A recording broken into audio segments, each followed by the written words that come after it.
لفظ لفظ کی دو اقسام ہیں، کلمہ، محمل۔ کلمہ ایسا لفظ جس کے کوئی معنی ہو اسے کلمہ کہتے ہیں، مثلا کھانا، پانی، روٹی وغیرہ۔ محمل جس لفظ کے کوئی معنی نہ ہو اسے محمل کہتے ہیں، مثلا وانا، وانی، ووٹی وغیرہ۔ ان مثالوں میں وانا، وانی، ووٹی بے معنی الفاظ ہیں، اس لیے یہ محمل کہلاتے ہیں۔ ایسے الفاظ بول چال میں کلمے کے ساتھ یوں ہی بول دیے جاتے ہیں۔ دیے گئے کلمہ اور محمل کو غور سے پڑھیں۔ سودا، سلف، ٹال، مٹول، ٹھیک، ٹھاک، دانا، دنکا، گپ، شپ۔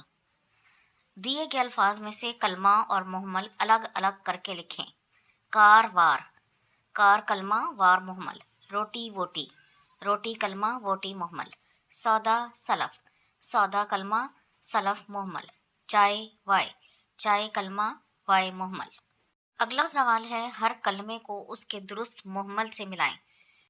میل، جول، ملنا، جلنا، گول، مول، بات، چیت۔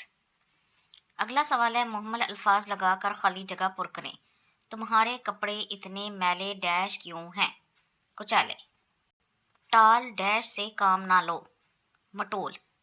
پہلے چائے ڈیش پی لو، وائے۔ میرے بھائی کی شادی خوب دھوم ڈیش سے ہوئی، دھام۔ آرام سے بیٹھ کر بات ڈیش کرو، چیت۔ تو یہ تھی آج کی ویڈیو۔ اگر آپ کو پسند آئی تو اسے لائک اور شیئر ضرور کر دیں، اور اس طرح کی مزید ویڈیوز کو دیکھنے کے لیے میرے چینل کو سبسکرائب ضرور کر لیں۔ اگلی ویڈیو تک کے لیے اللہ حافظ۔